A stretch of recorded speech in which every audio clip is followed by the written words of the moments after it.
Did you know that English in the UK wasn't always the English we know today? From Vikings to Shakespeare. From the Queen's English to London slang, let's explore the fascinating story of British English. Open book: The History of British English, UK. English. 1. Before English, Celtic and Roman. Britain, pre-5th century. Before English existed, the British Isles were home to Celtic languages: Welsh, Cornish, Scottish Gaelic, Irish Gaelic. In 43 CE, the Romans invaded and ruled Britain for almost 400 years. Latin influenced local languages, especially in administration, religion, and trade. However, Latin never fully replaced Celtic. Most people still spoke their native tongues. 2. The arrival of Old English. 5th to 11th century. Around the 5th century, Germanic tribes, Angles, Saxons, Jutes, arrived from present-day Denmark and Germany. Their languages blended to form Old English, Anglo-Saxon. Old English was very different from modern English, closer to German and Old Norse. Example: wheat. We gardiner in Geerdagum, from Beowulf. The Vikings, 8th to 11th centuries, added many Norse words: sky, egg, window, husband. 3. Middle English, Norman conquest.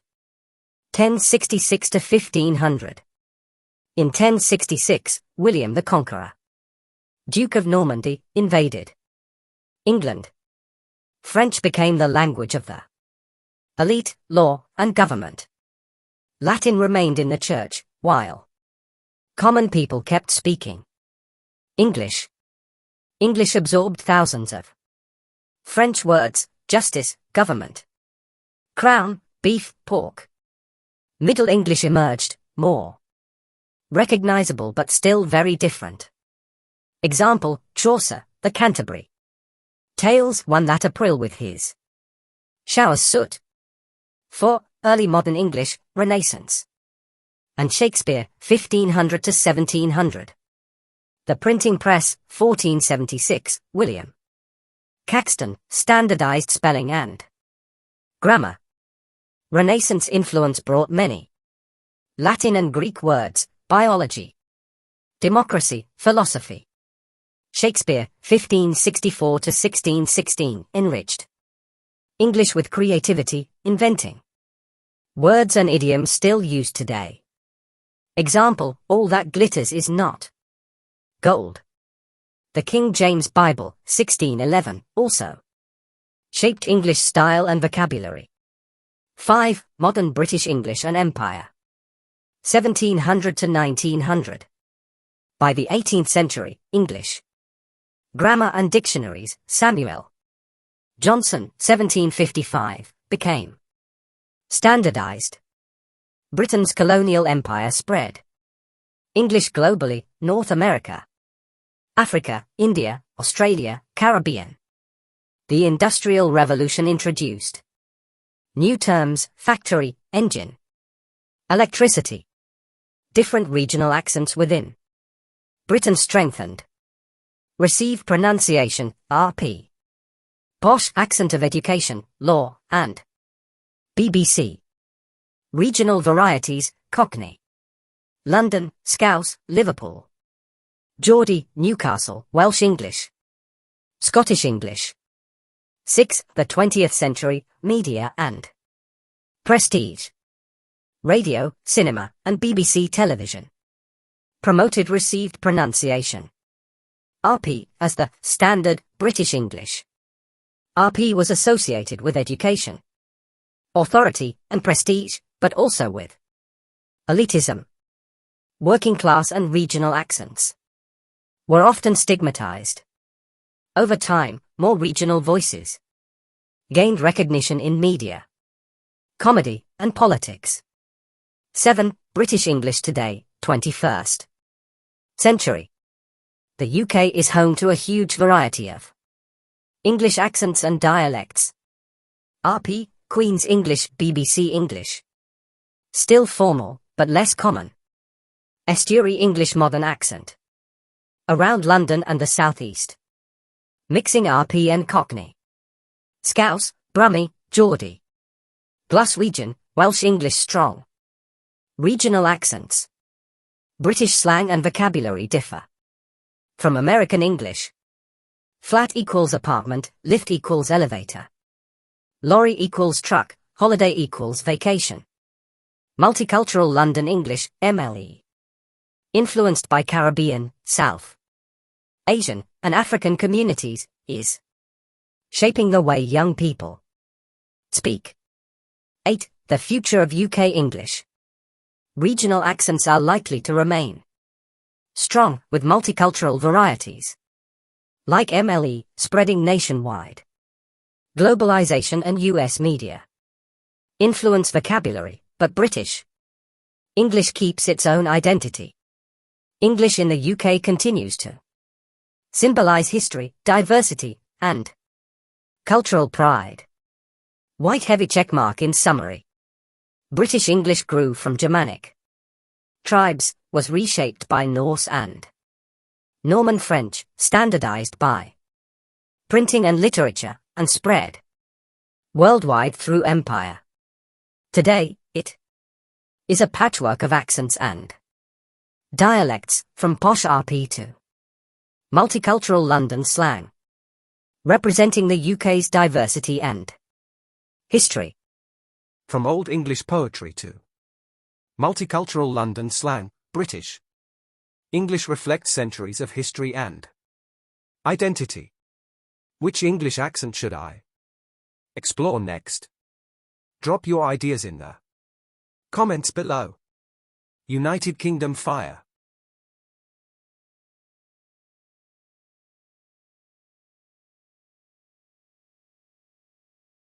Did you know that the Kiwi accent is one of the youngest in the world? New Zealand.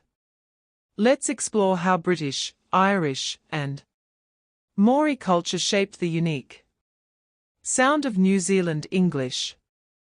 Open book The History of New Zealand. English. 1. Before English, Maori language.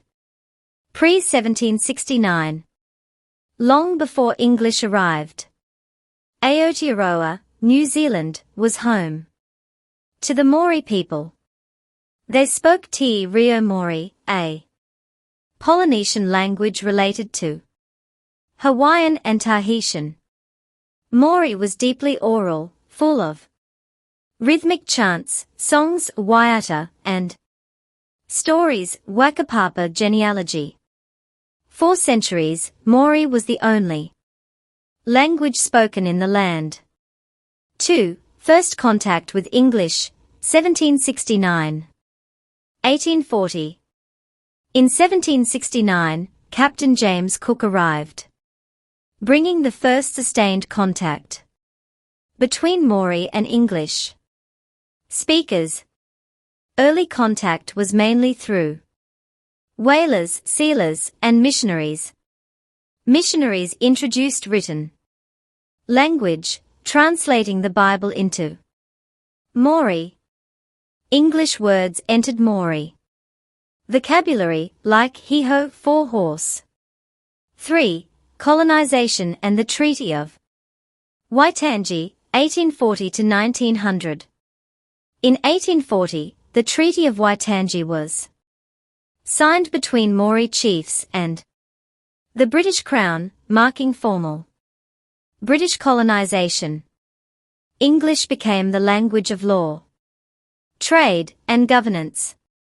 Maori children were forced to learn English in mission and colonial schools, often punished for speaking Maori. Massive British and Irish immigration introduced working-class accents. Cockney, Irish, Scottish, and Northern English. Early New Zealand English began forming as a blend of these dialects. 4. The first generations of New Zealanders, 1850 to 1900. Children born in New Zealand grew up hearing mixed British accents, leading to dialect levelling. They developed a consistent, distinct accent. Features: flat vowels, similar to Australian English but softer. A rising intonation, possibly influenced by Maori speech rhythms. Borrowings from Maori, Kiwi. Pke non-Maori, Haka. Now family. By the late 19th century, New Zealand English was clearly different from British English. 5. National identity and world wars. 1900 to 1945. At the start of the 20th century, New Zealand saw itself as very British. However, World War I and II fostered national pride and a stronger sense of New Zealand identity. Soldiers' slang and Maori words spread across the nation. The accent gained recognition as distinct, though outsiders sometimes confused it with Australian. 6. Post-war immigration and media. 1945-1980s. After World War II, immigration from Britain, the Netherlands, and the Pacific Islands increased diversity. Radio and TV spread a more standardized general New Zealand English. Maori language use declined heavily due to assimilation policies, but Maori words remained in everyday English.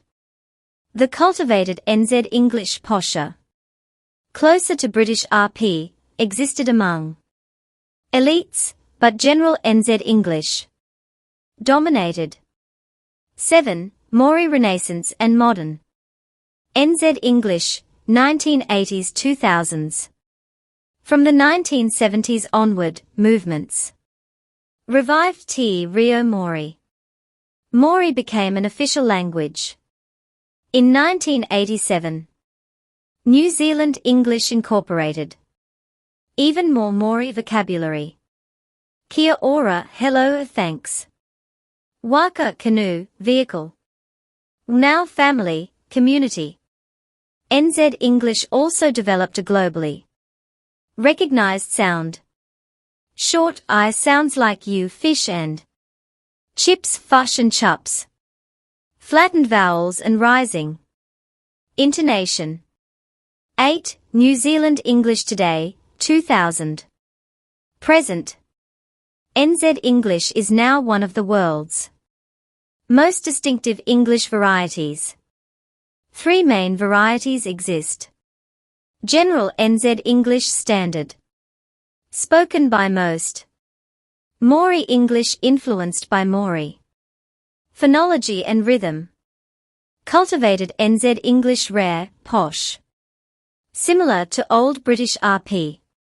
Common traits: vowel shifts, pen sounds like pin. Rising intonation at the end of statements, uptalk. Maori borrowings are normal in everyday speech. 9. The future of New Zealand English. NZ English continues evolving with globalization, social media, and multicultural influences. Pacific Islander, Asian communities. Maori influence will remain strong, shaping vocabulary and identity.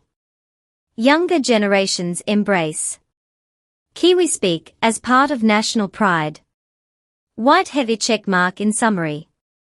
New Zealand English was born from British settlement, shaped by Maori language, and leveled into a unique national accent. Today it reflects both European and Polynesian heritage, making it one of the most distinct and culturally rich varieties of English in the world. From Maori roots to Kiwi slang, New Zealand English is more than just an Accent, it's a living history of identity and culture. Would you like me to explore another English variety next? Comment below. Fire. Did you know the Philippines is one of the largest English-speaking nations in the world? But its version of English is unlike any other, shaped by indigenous languages, Spanish rule, and American influence. Stay with us, because today we're uncovering the fascinating history of Philippine English. The history of Philippine English.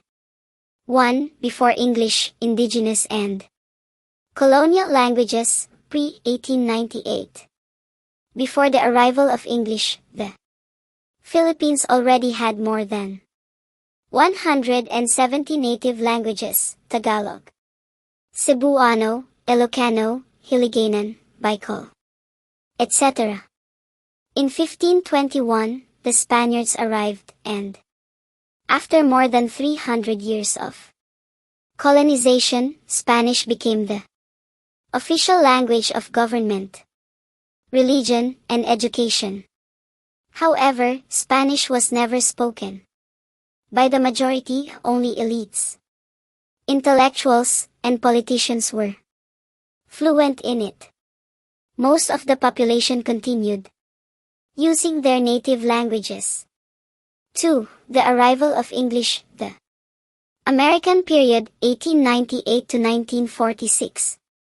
In 1898, after the Spanish-American War, the United States took control of the Philippines. Americans introduced English as the language of education and administration. Thousands of American teachers, known as Thomasites, arrived in 1901 to teach in English. English quickly became a symbol of modernity, progress, and opportunity. Filipinos began learning it in school, while still using their native languages at home. 3. The first generation of Philippine English, 1900s, 1940s. Filipinos exposed to English developed a distinctive accent, influenced by the phonetics of Austronesian languages, Tagalog, Cebuano. Spanish interference, more syllabic pronunciation, less vowel reduction. The first newspapers, novels, and speeches in Philippine English appeared. At the same time, English functioned as a language of national unity, since Filipinos spoke dozens of different native tongues. 4. Independence and nation building, 1946-1970s. In 1946, the Philippines gained independence. The Constitution declared Filipino, based on Tagalog and English, as the official languages. English dominated education, law, commerce, and science. During this period, the first clearly local forms of Philippine English emerged, with unique vocabulary and expressions. Examples: comfort room, CR, bathroom; traffic enforcer, traffic officer; open/close the light, direct. Influence from Tagalog. 5. Globalization and American influence, 1980s, 2000s. The Philippines became a global hub of English thanks to American pop culture, film, music, TV. The rise of the BPO business, process outsourcing sector, call centers, and technology. Millions of Filipinos developed a near general American accent, trained for international business. However, the general population kept a recognizable Philippine English accent, marked by clear consonant pronunciation, Less vowel reduction. Record is always pronounced with 2 full syllables. Rhythmic intonation, influenced by native Philippine languages. 6. Philippine English today, 2000. Present. English is spoken by more than 90 million Filipinos, though at varying levels of fluency.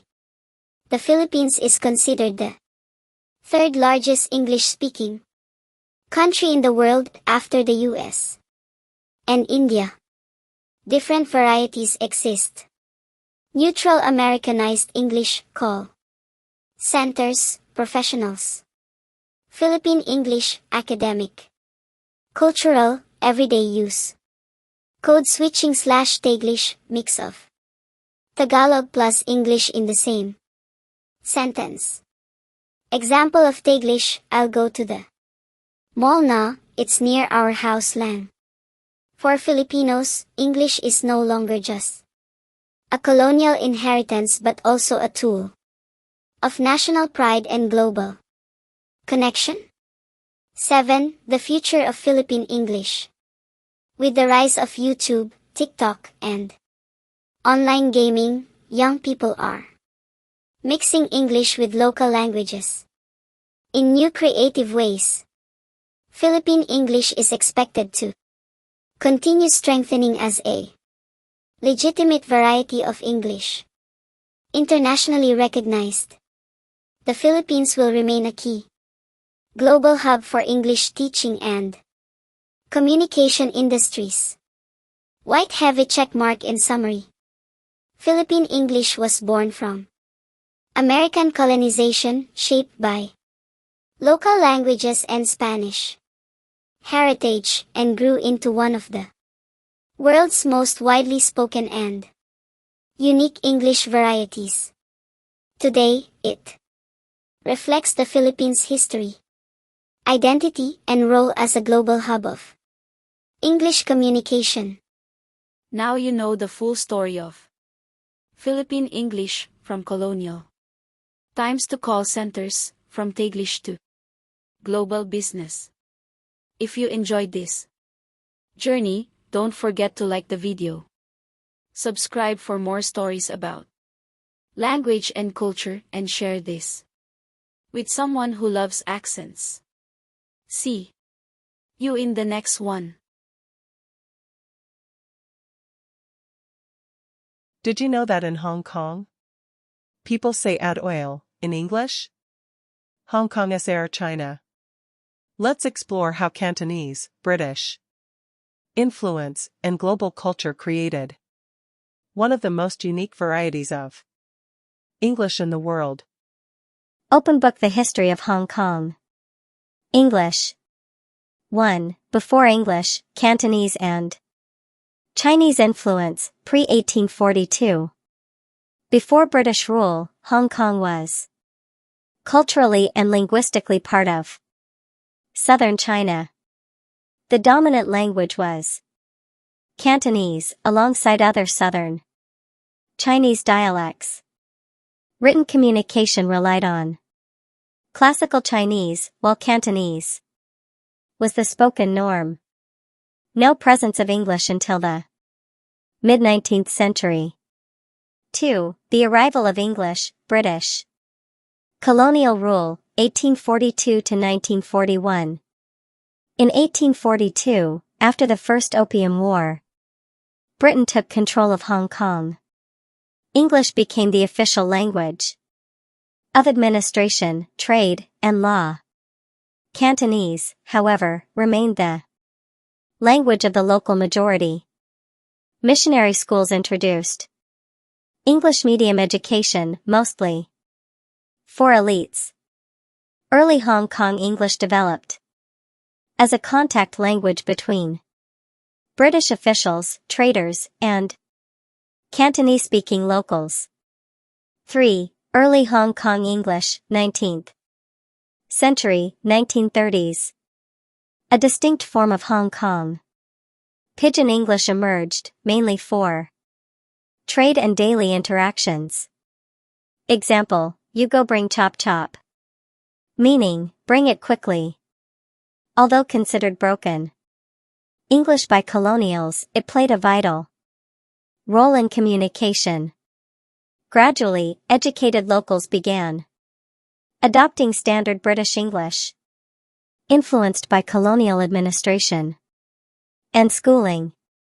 4. War, occupation, and aftermath. 1941-1960s.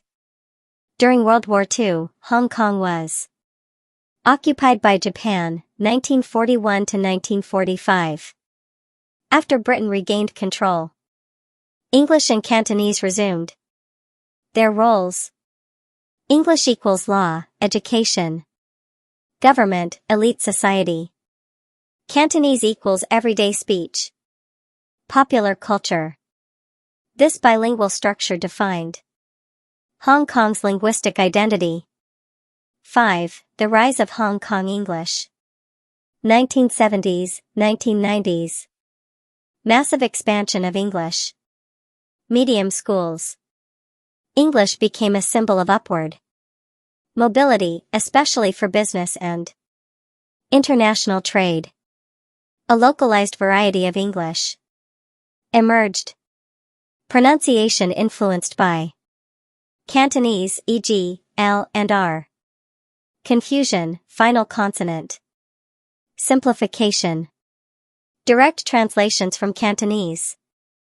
Add oil, encouragement, open the light, switch on the light. The accent and expressions became markers of a distinct Hong Kong identity. 6. The handover and language policy shift, 1997 to 2000s.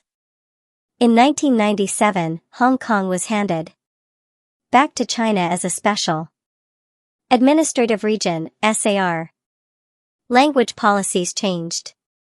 Cantonese reinforced as the local identity language. English remained an official language, especially for law, business, global communication. Mandarin, Putonghua, gained increasing influence. English retained prestige as Hong Kong's global connection. 7. Hong Kong English today, 2000. Present. Spoken by millions at varying levels of fluency. Used in law, finance, international business, universities, and pop culture. Recognized features of Hong Kong English include clear, syllable-timed rhythm. Influence of Cantonese. Reduced vowel distinctions. Ship/sheep often sound alike. Local vocabulary. Add oil. Keep it up. Lucky money red envelope gift. Chop official stamp/seal. Code switching between Cantonese and English is extremely common. Example, I'll WhatsApp you la, see you later. 8. The future of Hong Kong English.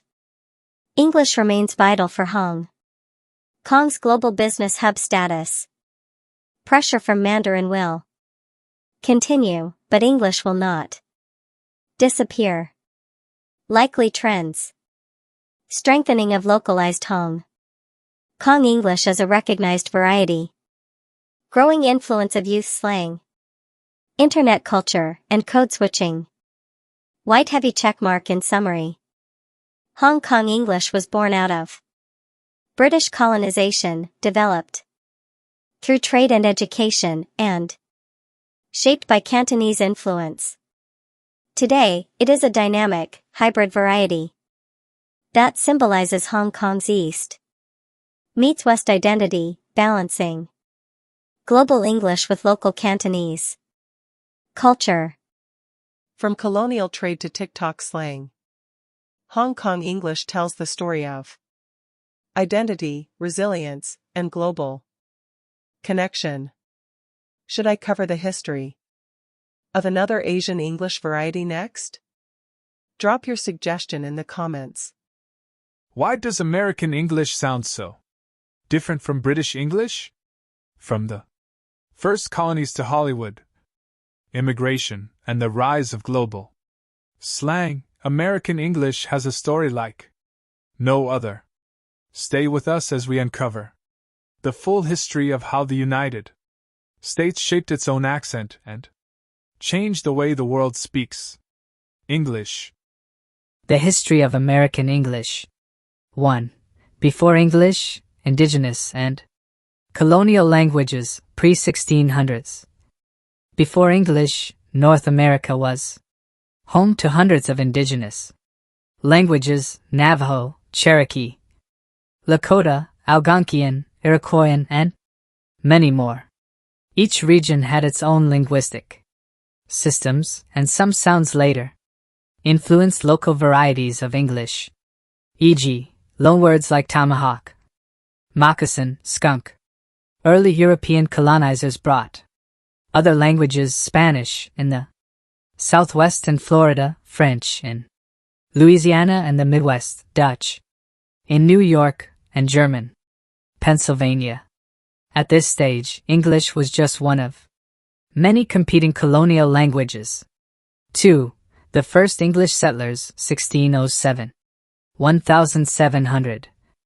In 1607, the first permanent English settlement was founded in Jamestown, Virginia. In 1620, the Pilgrims, Puritans, founded Plymouth Colony in Massachusetts. Settlers came from different regions of England: East Anglia, West Country, London, Midlands, bringing varied dialects.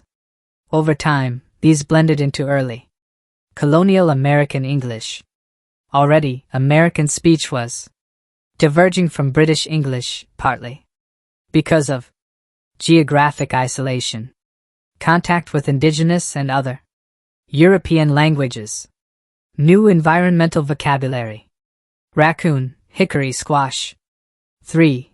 The colonial era and early divergence, 1700 to 1776. By the 1700s, regional varieties were emerging. New England English, influenced by Puritans, with non-rhotic tendencies, similar to Boston accent today. Southern English, more drawn out. Vowels, influenced by Scots-Irish and African languages through slavery. Mid-Atlantic English, a mix of Quaker, Dutch, and German influences.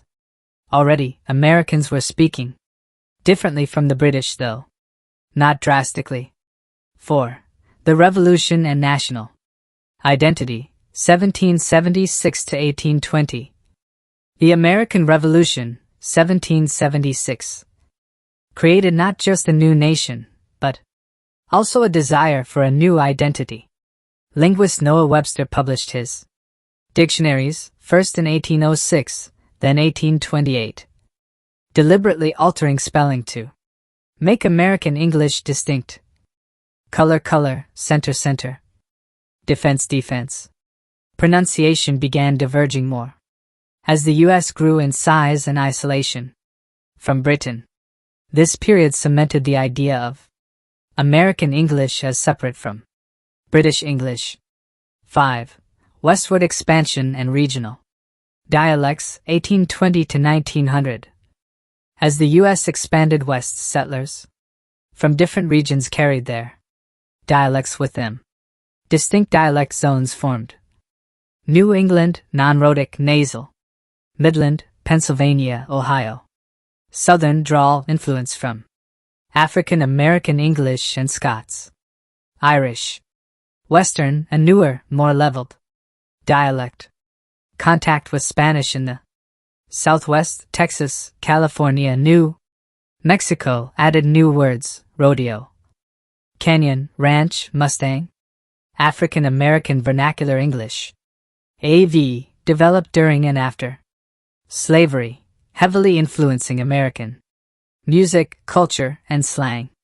6. Immigration and industrialization, 1850 to 1920. Millions of immigrants arrived: Irish, Italians, Germans, Jews, Poles, Scandinavians, Chinese. Cities like New York, Chicago, and Boston became dialect melting pots. Yiddish and Italian influenced urban slang, chutzpah, schmooze, pizza, pasta. German influenced food words. Hamburger, pretzel, sauerkraut. This era created strong urban dialects. New York accent. Chicago English. Boston English. 7. The age of media and standardization, 1920 to 1950. Radio, Hollywood, and national broadcasting helped create a general American English, a neutral accent that avoided strong regional markers. General American became the prestige accent used by news anchors and actors. Meanwhile, regional dialects persisted strongly in everyday life. 8. Post-war era and cultural influence, 1950 to 1980. American English became globally influential through movies, TV, and pop culture. Elvis Presley, Hollywood, jazz, rock and roll. African American vernacular English contributed massively to global slang through music, blues, jazz, hip-hop. Regional accents still carry class or ethnic stereotypes, e.g., Southern equals rural, New York equals working class, Midwestern equals neutral. 9. Modern American English, 1980. Today, American English is now the most influential variety worldwide. Key features. Rhoticity. Americans pronounce the R, car, hard unlike many Brits. Flap T/D butter sounds like buttier. Vocabulary innovations. Apartment, elevator, truck, cookie versus British flat. Lift, lorry, biscuit. AV slang mainstreamed into global English, cool, lit, dope, chill. Technology, the internet, social media, spreads American slang globally at record speed. 10. The future of American English. American English will likely keep leading global English, but inside the U.S., regional dialects are softening, especially in younger generations exposed to mass media. Ethnolex, African American English, Chicano English, Asian American English, are rising in visibility. Digital slang, LOL, meme, selfie is shaping modern speech. White heavy checkmark in summary.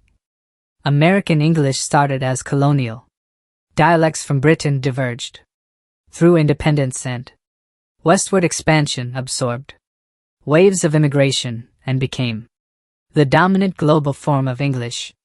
Today it reflects the U.S.'s diversity, history, and culture, influencing the entire world. Now you know the journey of American English, from colonial dialects and revolution to the global voice of movies, music, and the internet.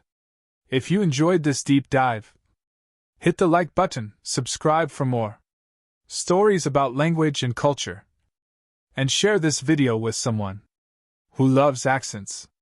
See you in the next one. Did you know in South Africa, a robot isn't a machine, it's a traffic light?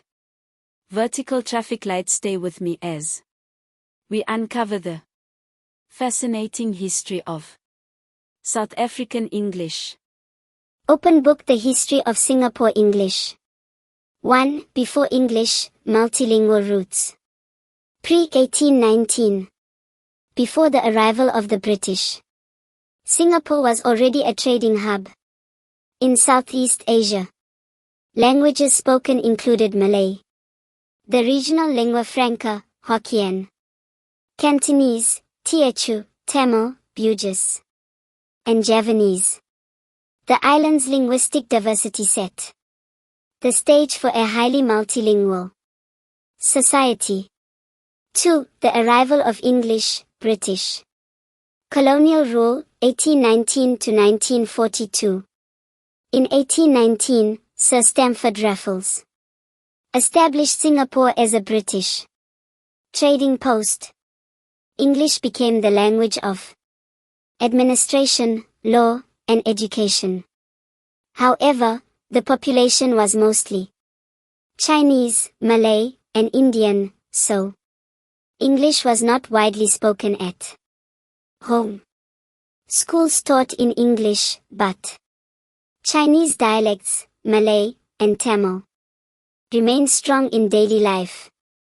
3. World War II and Japanese. Occupation, 1942 to 1945. During Japanese occupation, English was suppressed, and Japanese was promoted. After 1945, when the British returned, English regained its role as the official language of governance and business. 4. Independence and nation building, 1965-1980s. Singapore became independent in 1965. The government adopted a bilingual education policy. English as the working language for unity and global trade. Mother tongue languages. Mandarin, Malay, Tamil, for cultural roots. English grew rapidly as the main language of education, science, and commerce. At the same time, a colloquial variety called Singlish emerged, blending English with Malay, Chinese dialects, and Tamil. Examples of Singlish. Can la? Yes, definitely. Don't play. Don't joke around. Blur like sotong. Confused like a squid. 5. The rise of Singlish, 1980s, 2000s.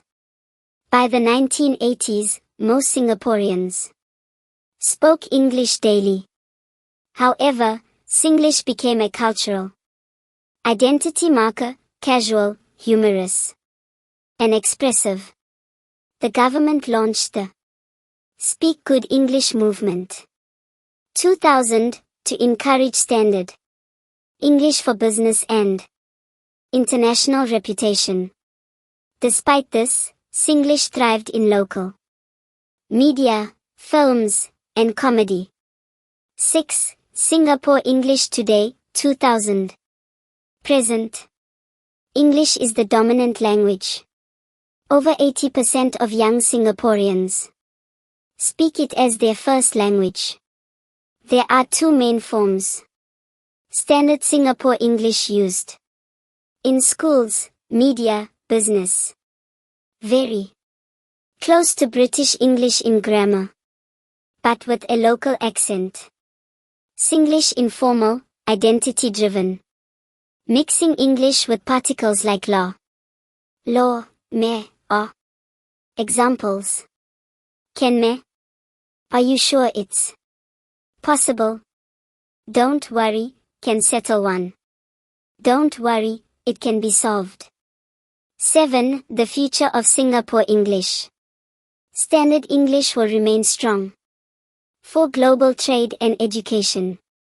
Singlish, despite government resistance, will continue as a cultural treasure and national identity marker. Singapore English will keep balancing between global prestige and local flavor. White heavy checkmark in summary. Singapore English was born from British colonization, shaped by multicultural languages, and transformed into two coexisting varieties, Standard English for global communication and Singlish for local identity. Today, it reflects Singapore's creativity, humor, and multicultural roots. From now to lekker. South African English is more than just a language. It's a reflection of history, culture, and identity. South Africa, if you enjoyed this journey, hit like, subscribe, and share.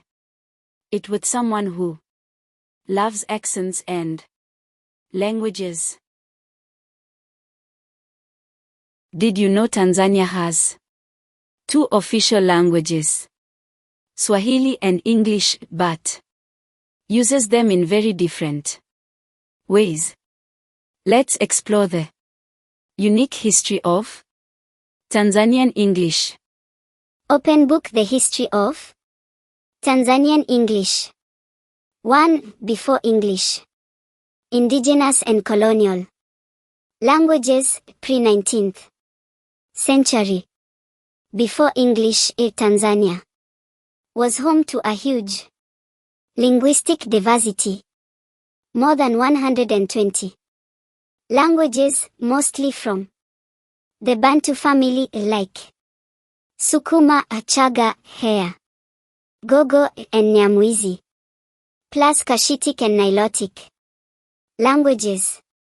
On the coast, Swahili emerged as the lingua franca through centuries of trade with Arabs, Persians, and Indians.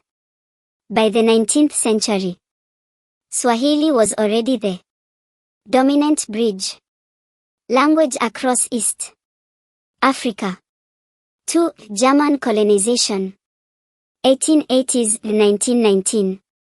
In the late 19th century, present-day Tanzania, then German East Africa, was colonized by Germany. The Germans promoted German and Swahili in administration and education. English had no official role at this point. 3. British rule and the arrival of English. 1919. 1961. After World War I, the League of Nations gave Britain control of Tanganyika, mainland Tanzania. The British introduced English as the language of government, schools, and law.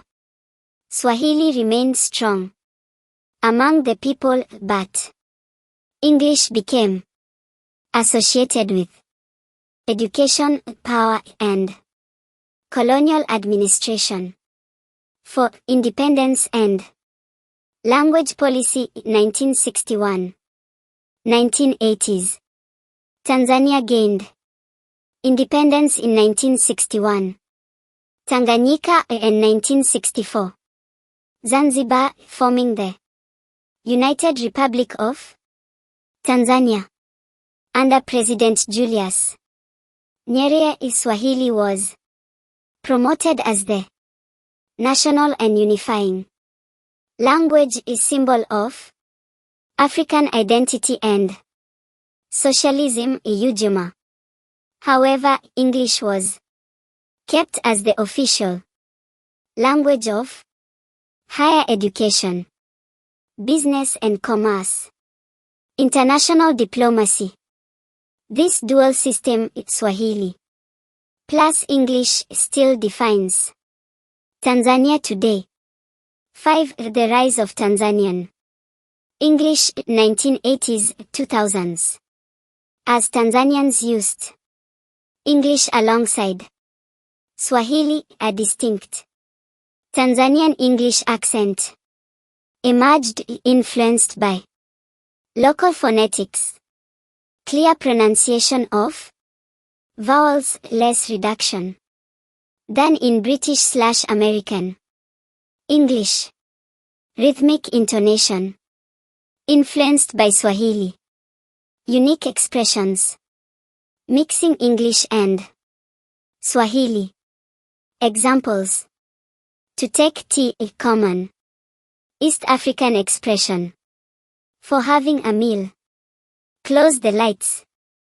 Influence from Swahili. Phrasing. 6. Tanzanian English. Today, 2000, present. English is widely spoken in Tanzania, but with different fluency levels. Educated Tanzanian English used in universities, media, business, Everyday Tanzanian. English influenced by Swahili with unique expressions. Code switching is Swahili. English is very common, especially among youth. Example of mix tuko. Ready for the meeting. Kesho. We are ready for the meeting. Tomorrow. 7. The future of Tanzanian English. Swahili will remain the core national identity. English will remain vital for education, technology, and globalization. A stronger and more recognizable Tanzanian English variety is emerging, blending Swahili rhythm, African identity, and global English. White heavy check mark in summary. Tanzanian English was born during British rule, shaped by the dominance of Swahili and Tanzania's multilingual heritage. Today, it coexists with Swahili, reflecting the country's history, culture, and place in the modern world. From colonial rule to the rhythm of Swahili, Tanzanian English is more than just an accent, it's a symbol of culture, a history, and identity. If you enjoyed this journey, don't forget to like, subscribe, and share. Why do Singaporeans say things like can law or don't play? Today, we'll uncover the fascinating history of Singapore English from colonial rule to the rise of Singlish, one of the most unique forms of English in the world. Open book: The history of Singapore English. 1. Before English, multilingual roots. Pre-1819. Before the arrival of the British, Singapore was already a trading hub in Southeast Asia. Languages spoken included Malay, the regional lingua franca, Hokkien, Cantonese, Teochew, Tamil, Bugis, and Javanese. The island's linguistic diversity set the stage for a highly multilingual society. 2. The arrival of English, British colonial rule, 1819 to 1942. In 1819, Sir Stamford Raffles established Singapore as a British trading post. English became the language of administration, law, and education. However, the population was mostly Chinese, Malay, and Indian, so English was not widely spoken at home. Schools taught in English, but Chinese dialects, Malay, and Tamil remained strong in daily life. 3. World War II and Japanese occupation, 1942 to 1945. During Japanese occupation, English was suppressed, and Japanese was promoted. After 1945, when the British returned, English regained its role as the official language of governance and business. 4. Independence and nation building, 1965-1980s. Singapore became independent in 1965. The government adopted a bilingual education policy. English as the working language for unity and global trade. Mother tongue languages: Mandarin, Malay, Tamil, for cultural roots. English grew rapidly as the main language of education, science, and commerce. At the same time, A colloquial variety. Called Singlish emerged, blending English with Malay, Chinese dialects, and Tamil. Examples of Singlish. Can law? Yes, definitely. Don't play. Don't joke around. Blur like sotong. Confuse like a squid. 5. The rise of Singlish, 1980s, 2000s. By the 1980s, most Singaporeans spoke English daily. However, Singlish became a cultural identity marker, casual, humorous, and expressive. The government launched the Speak Good English movement 2000 to encourage standard English for business and international reputation. Despite this, Singlish thrived in local media, films, and comedy. 6. Singapore English Today, 2000. Present. English is the dominant language. Over 80% of young Singaporeans speak it as their first language. There are two main forms. Standard Singapore English used in schools, media, business. Very close to British English in grammar, but with a local accent. Singlish informal, identity-driven. Mixing English with particles like law, may. Examples. Can may. Are you sure it's possible? Don't worry, can settle one. Don't worry, it can be solved. 7. The future of Singapore English. Standard English will remain strong for global trade and education. Singlish, despite government resistance, will continue as a cultural treasure and national identity marker. Singapore English will keep balancing between global prestige and local flavor. White heavy checkmark in summary.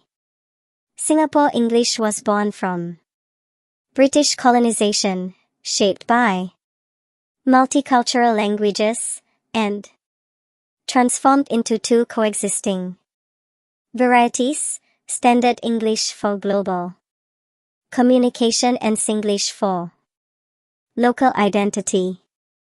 Today, it reflects Singapore's creativity, humor, and multicultural roots. From Standard English in schools to Singlish on the streets, Singapore.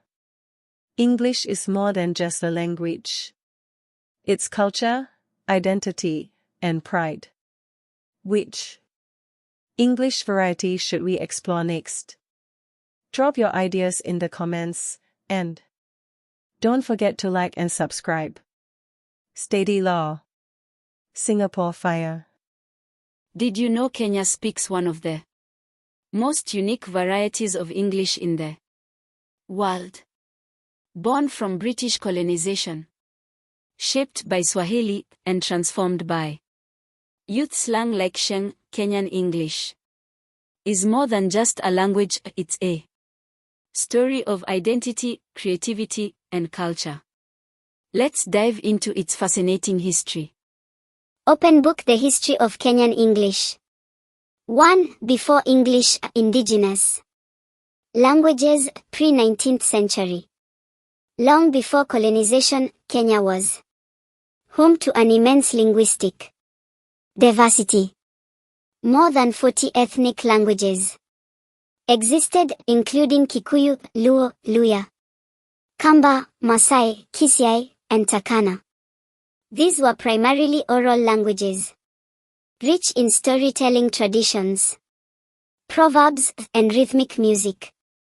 By the late 19th century, Swahili, a Bantu language heavily influenced by Arabic, already served as the lingua franca along the coast, thanks to centuries of trade with Arabs and Persians. 2. Colonial arrival of English, late 19th century, 1963. In 1895, Kenya became a British protectorate and by 1920, a crown colony. The British introduced English as the language of government, education, and colonial administration. The building of the Uganda Railway, 1896 to 1901, brought Indian workers, adding Hindi, Gujarati, and Urdu to the linguistic mix.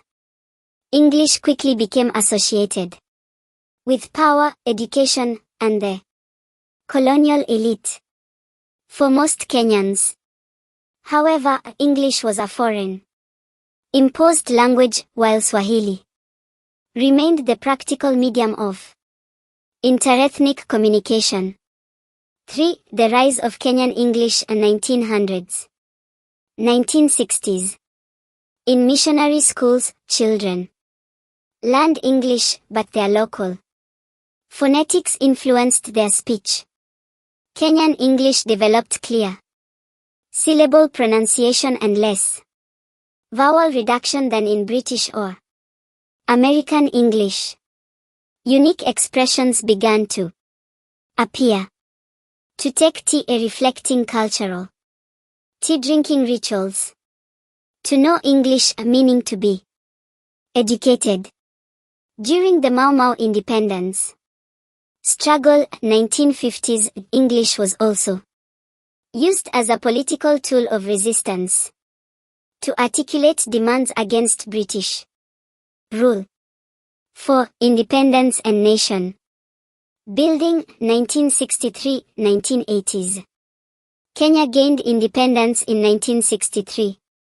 The new state declared English and Swahili as official languages.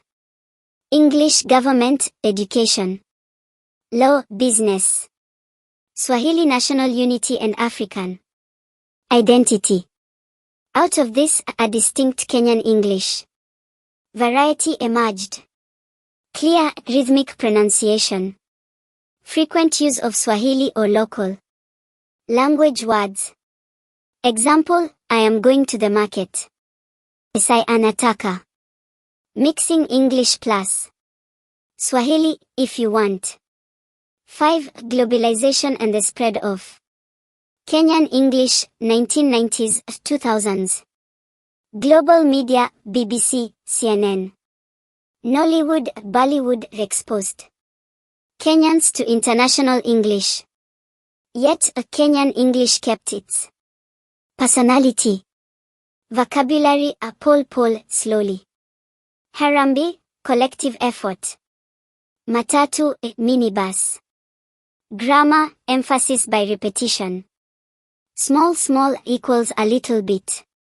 English remained the language of education, academia, and social mobility. 6. Kenyan English today, 2000.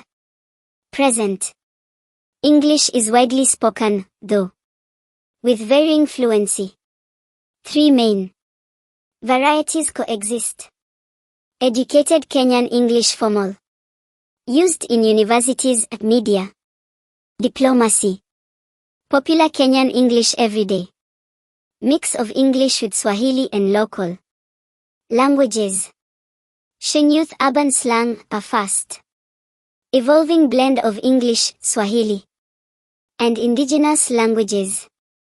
Example, Sasa, are you coming through? Equals, hey, are you coming?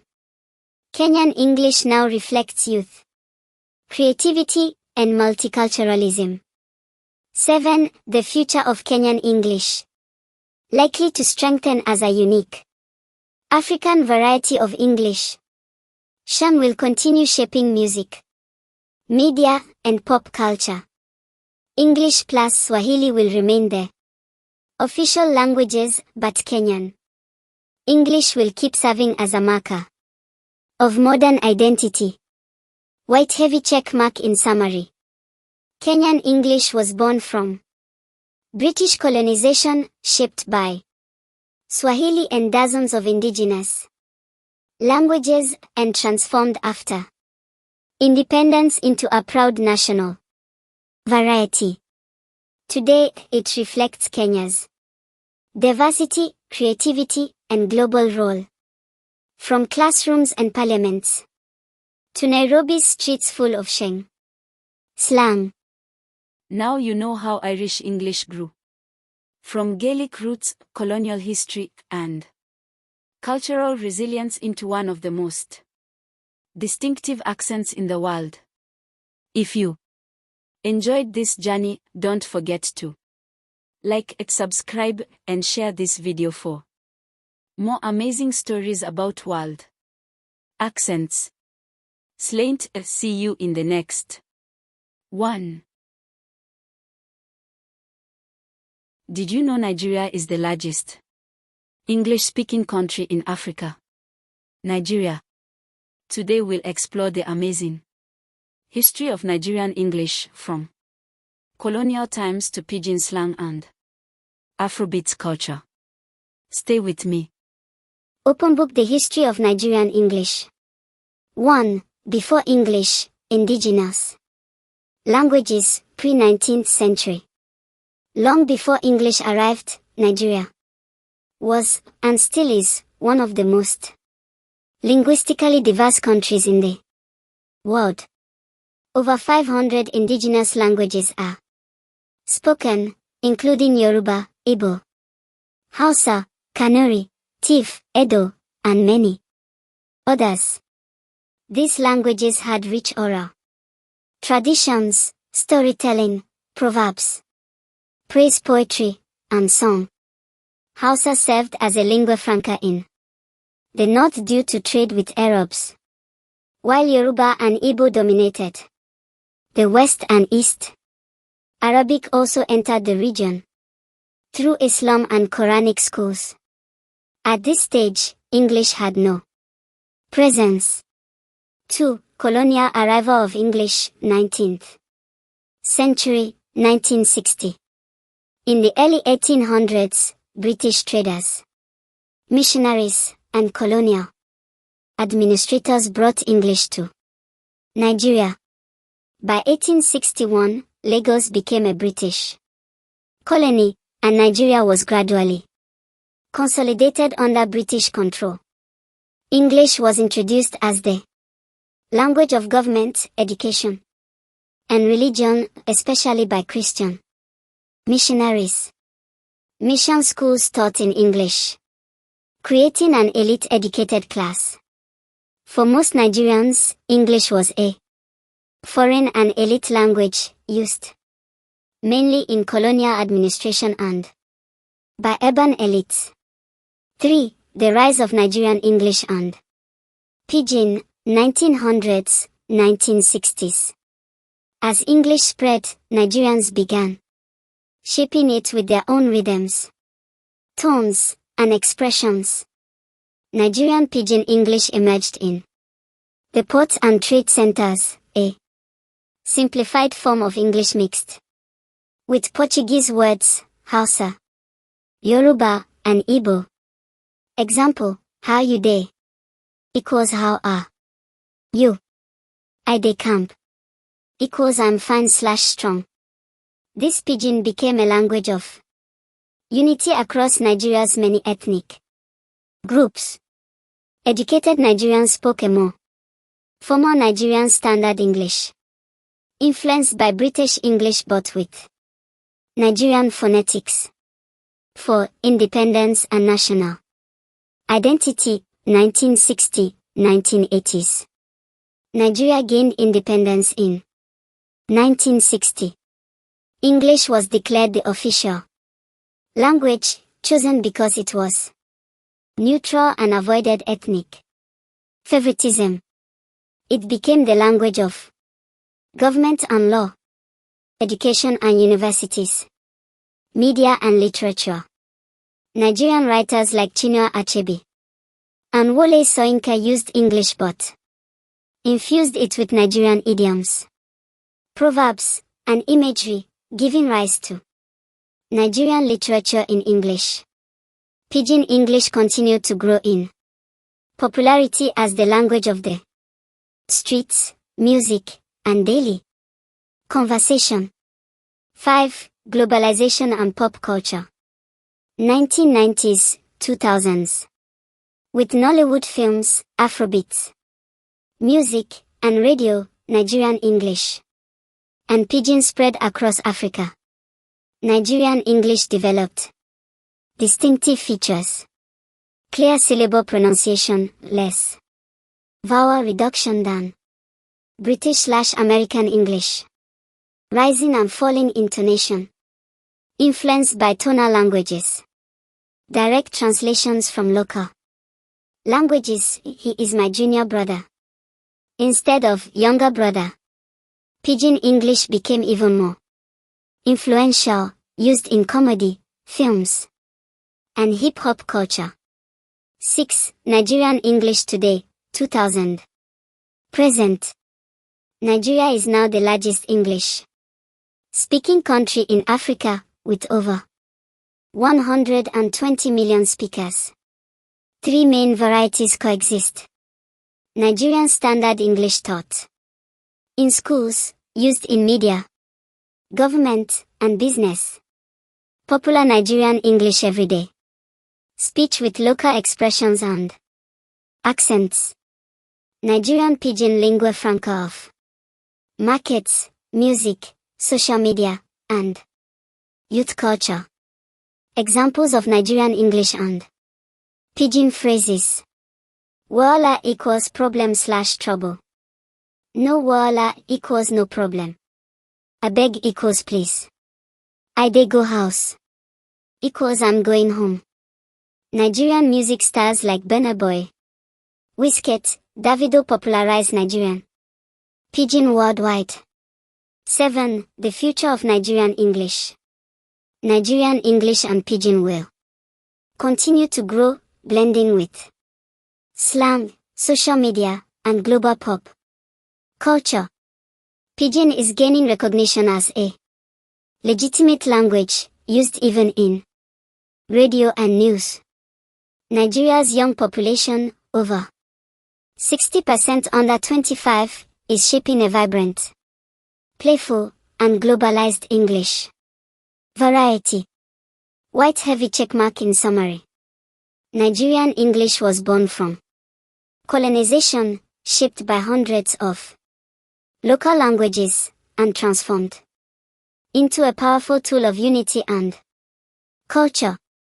Today, it exists in 3 main forms: standard, popular, and Pidgin, and is celebrated in Nigeria's literature, music, film, and everyday life. Nigerian English reflects the nation's diversity, creativity, and global influence. Now you know the fascinating journey of Nigerian English from British rule to Nollywood and Afrobeats. Musical notes: if you enjoyed this story, don't forget to like, thumbs up, subscribe bell, and share this video so more people can learn about the beauty of Nigerian English. See you in the next one. Did you know the Irish accent isn't just English with a melody? It carries the heartbeat of the Irish language itself, from Gaelic rhythms to phrases like "I'm after eating and it's grand." Today we uncover the fascinating history of Irish English. The history of Irish English. Hiberno. English. 1. Before English, Gaelic Island. Before 12th century. 4 centuries, the native language of Ireland was Irish Gaelic, Gaelge. Part of the Celtic language family. It had its own grammar, poetic tradition, and oral storytelling. Culture, bards and shanchai. English had no presence in Ireland before Norman and later English invasions. 2. the first English in Ireland. Norman and Middle English, 12th. 16th century. In 1169, the Normans invaded Ireland, bringing Norman French and Middle English. English was initially spoken only by settlers in small regions, especially around Dublin, the Rapale. Outside of these areas, Irish Gaelic remained dominant. By the 15th century, many settlers had even gone native, adopting Irish culture and language. 3. The Tudor conquest and their spread of English, 16th to 17th century. Under the Tudors and Stuarts, England sought full control of Ireland. English became the language of administration, law, and their Protestant elite. The plantation of Ulster, 1609, brought thousands of English and Scottish settlers, spreading English in Northern Ireland. Irish Gaelic began to decline, though it remained strong among rural Catholics. 4. Colonial suppression and language shift, 17th to 18th century. After the Cromwellian conquest, 1649 to 1653, and penal laws, the Irish language and Catholic culture were heavily suppressed. English became a marker of power and survival. By the 1700s, many Irish people began shifting from Irish to English, especially in towns and among their poor seeking work. However, Gaelic phonetics, grammar, and idioms influenced their English spoken by Irish people. This is how Hiberno-English began forming. 5. The Great Famine and Anglicization, 19th century. The Great Famine, 1845 to 1849, killed over 1 million people and forced another million to emigrate, especially to the US and Britain. This tragedy accelerated the decline of Irish Gaelic, as English was needed for survival and emigration. Irish English became the everyday speech of the majority, but it kept traces of Irish Gaelic structure. Examples of Irish influence. I'm after eating, I have just eaten. From Gaelic tense structure. Sure, it's grand the Irish use of shorey as emphasis. Melodic intonation Gaelic rhythm. In English speech. 6. Irish independence and identity. 20th century. In 1922, most of Ireland became independent, Republic of Ireland, while Northern Ireland remained part of the UK. The new Irish state revived Irish Gaelic as an official language, alongside English, but in practice, English remained dominant.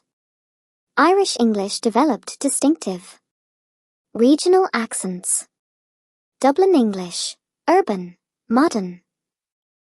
Rural Irish English, more conservative, stronger Gaelic influence. Northern Irish English, influenced by Scots and Ulster Scots. English became a symbol of both colonial past and modern Irish identity, depending on context. 7. Irish English today, 21st century. Almost everyone in Ireland speaks English, though Irish Gaelic is still taught in schools and spoken in Gaeltacht regions. Irish English is famous worldwide for its musical intonation, wit, and unique phrases. Modern features include vocabulary, grand, fine, craic, fun. Yoke, thing. Grammar, he does be working. Everyday, from Gaelic habitual. Tense.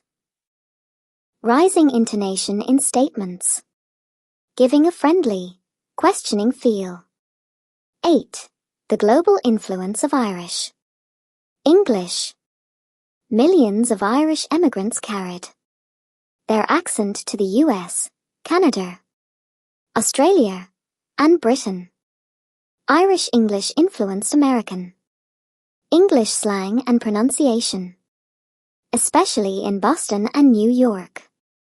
Today, Irish actors, writers, and musicians, Colin Farrell, Saoirse Ronan, U2, have made the Irish accent globally recognizable and admired.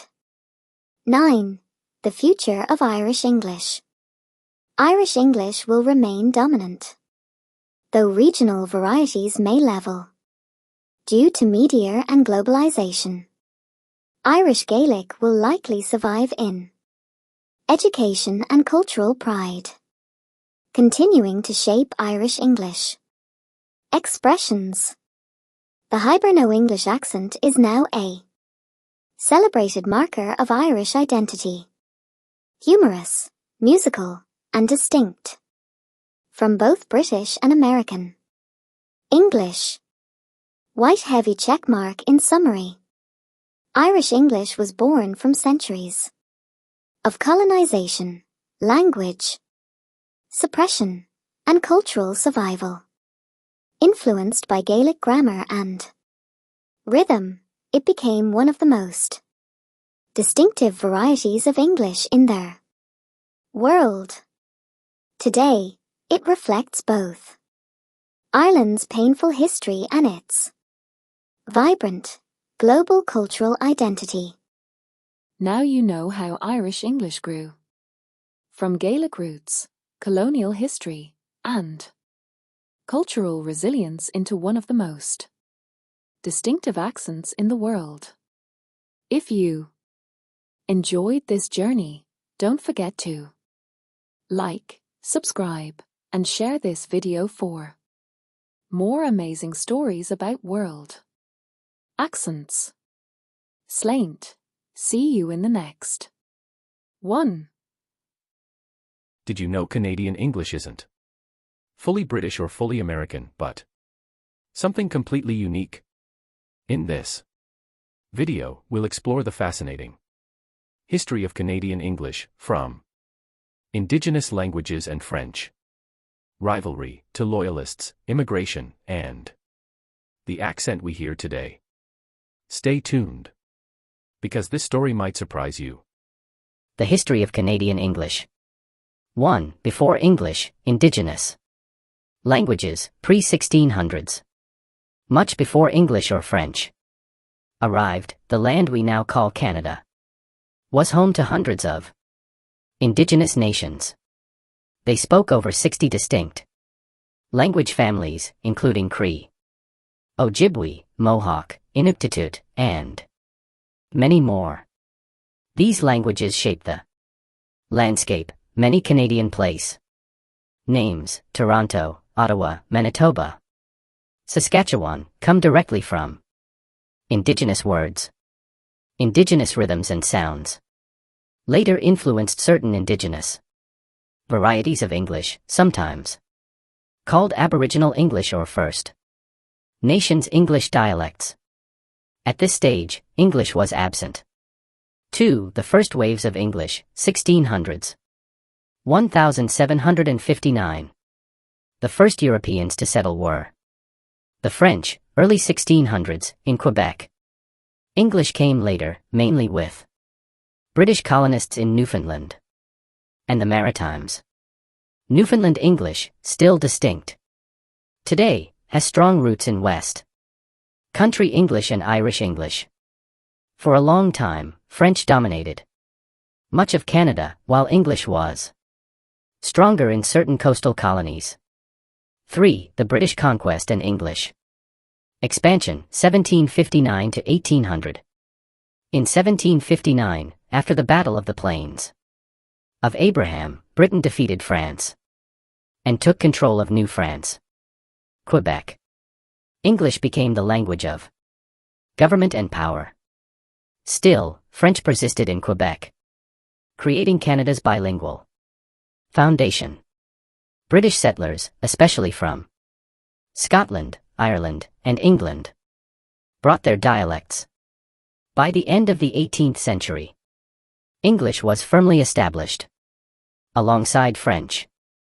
4. The Loyalists and the American Revolution, 1776 to 1820. A turning point, after the American Revolution, 1776, about 40,000 Loyalists, colonists loyal to Britain, fled the United States and moved to Canada. They settled in Ontario, then Upper Canada, Nova Scotia, and New Brunswick. They brought with them American English dialects, especially from New England and the Mid-Atlantic. This heavily influenced Canadian English, making it closer to American English than to British English. Key point, Canadian English became a blend of British and American varieties, with a loyalist stamp on it. 5. 19th century, immigration and westward expansion, 1820 to 1900. The 1800s saw mass immigration from Britain, Scottish Highlanders, Irish, English. Each group influenced regional accents. Irish settlers influenced Newfoundland and the Maritimes. Scottish settlers shaped accents in Cape Breton and parts of Ontario. The building of the railway and settlement of the West brought diverse groups into contact, leveling dialects. By the late 19th century, Canadian English was distinct from both American and British, but it leaned phonologically closer to the U.S. 6. Confederation and Identity, 1867. 1914. In 1867, Canada became a confederation. The English language became one of the official symbols of the young nation, alongside French. The Canadian accent was seen as neutral compared to both British prestige and American nasal speech.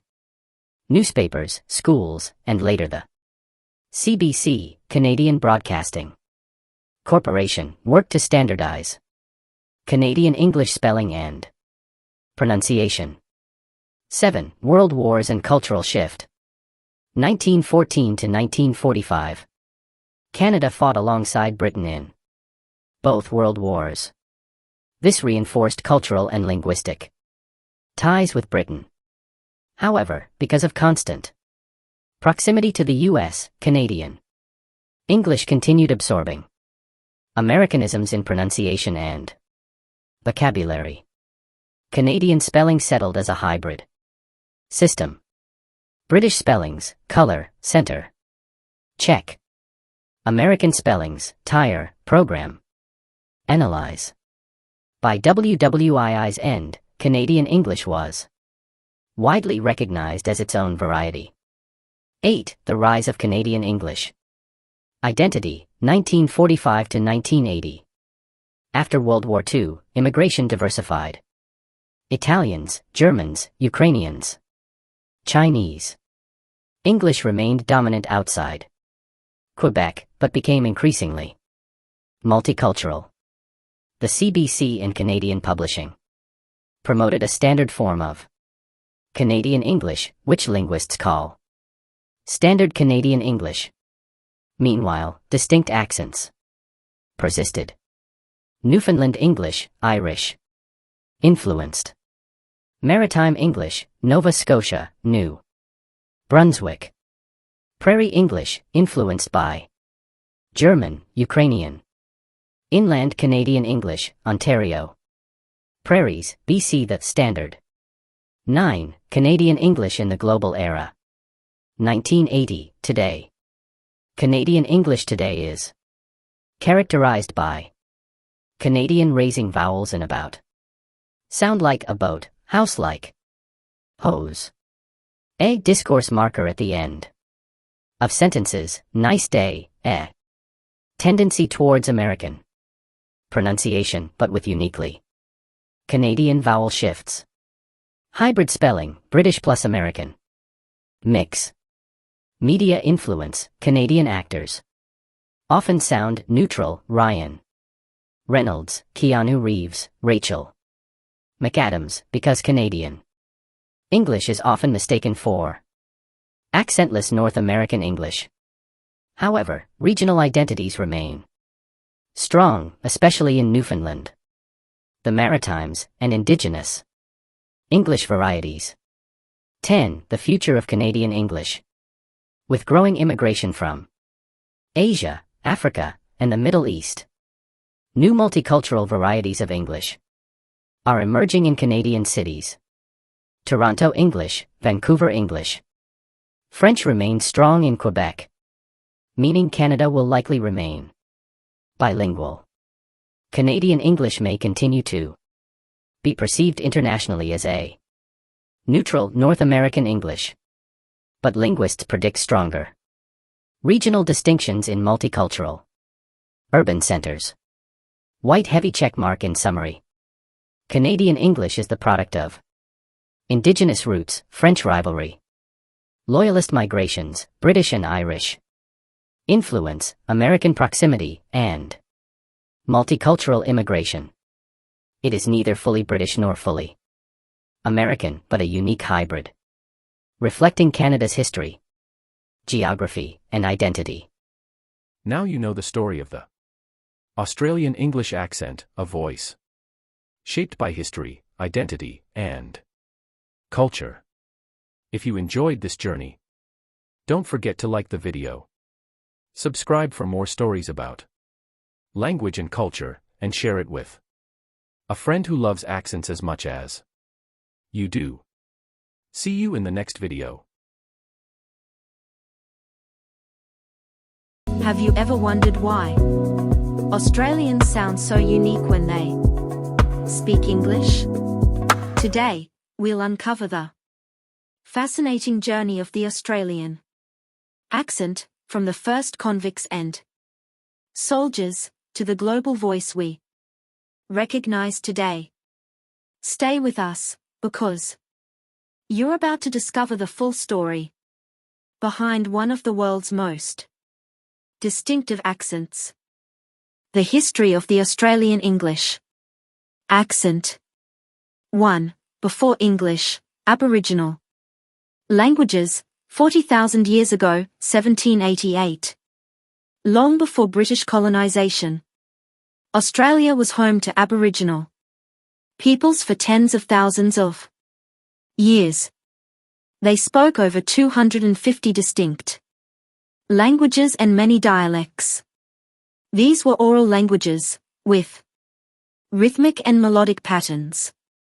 Later, when Aboriginal communities adopted English, traces of their phonetics influenced certain varieties of Aboriginal English. At this stage, English had no presence on the continent. 2. Colonization and the origins of the accent, 1788 to 1820. In 1788, the first fleet arrived at Sydney Cove, New South Wales, establishing the first penal colony. The majority of arrivals were convicts and soldiers. They came from different regions of Britain and Ireland, London, Cockney, Ireland, Scotland, Yorkshire, West Country, etc. Because of this mix, no single dialect dominated. Key point: Australian English was never a direct copy of one British accent. Instead, it began as a fusion of many working class British and Irish dialects, spoken in close contact isolated from Britain itself. 3. The first native-born generation. 1820 to 1880. Children born in the colonies, known as currency lads and lasses, grew up in an environment where they constantly heard mixed dialects. They created a more leveled, consistent accent, a process known as dialect leveling. Emerging features included flatter, broader vowels compared to British English, more melodic intonation, possibly influenced by Aboriginal languages, early use of diminutives and slang. Arvo for afternoon, footy for football. The accent was already distinct from British English, but it was seen as low class or vulgar by elites in Britain. 4. The Gold Rush and Immigration. 1850 to 1900. The Victorian Gold Rush, from 1851, brought waves of immigrants not only from Britain and Ireland, but also from China, Germany, and Italy. This deepened the accent's diversity. Social class differences became noticeable. Elites tried to preserve a refined, British-like accent. Working classes spoke a broader, more nasal, highly distinctive Australian English. By the late 19th century, the Australian accent was firmly established as unique.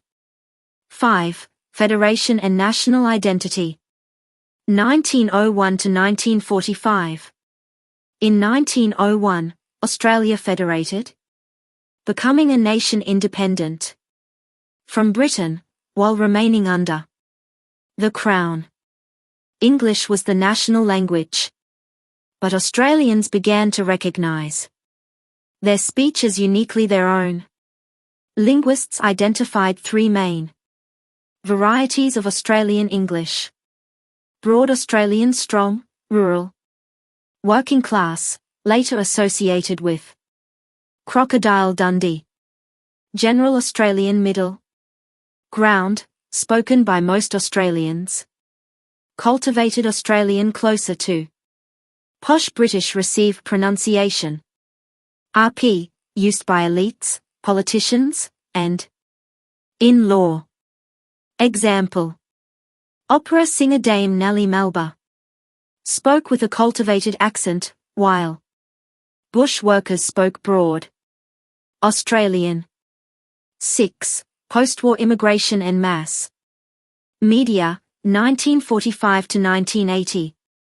After World War II, Australia received huge numbers of immigrants from Europe: Italians, Greeks, Croatians, Yugoslavs. Later, Asian communities: Vietnamese, Chinese, Indian, Igbo. This enriched the vocabulary but didn't drastically alter the core accent. Radio and television spread general Australian as the national norm. Cultivated accents became associated with elitism and gradually declined in popularity. 7. Pride and global recognition. 1980 to 2000. The Australian accent became internationally recognized through film and music. Mad Max, Mel Gibson, and Crocodile Dundee, Paul Hogan. Music stars like Kylie Minogue and AC/DC. Australians began to feel pride in their distinct way of speaking. The playful term, strine, comic spelling of Australian, captured the humorous, relaxed cultural attitude toward their accent. 8. The accent in the 21st century. 2000, today.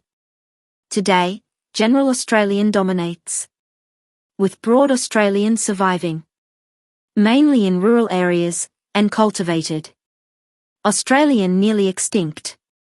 Main features include lengthened, Flattened vowels, mate. Sounds like mate. Heavy use of diminutives, brekkie. Barbie, uni. High rising terminal, uptalk. Statements end with a rising pitch, sounding like questions. The accent symbolizes egalitarianism, Australians dislike. Speech that sounds too posh or pretentious. 9. The future of the accent. Globalization, Netflix, YouTube, and US media influence young Australians. Yet, the accent remains resilient as a symbol of national identity. Likely trends? Continued dominance of general Australian. Growth of multicultural varieties. Influenced by Asian and Middle Eastern communities. Further decline of cultivated Australian. White heavy checkmark in summary. The Australian English accent was born from the mix of British and Irish convict dialects, shaped in isolation, leveled across generations, influenced by waves of immigration, and eventually embraced as a core element of national identity. Today it represents the Australian values of humour, informality, and equality. Now you know the story of the Australian English accent, a voice shaped by history, identity, and culture. If you enjoyed this journey, don't forget to like the video, subscribe for more stories about language and culture, and share it with a friend who loves accents as much as you do. See you in the next video.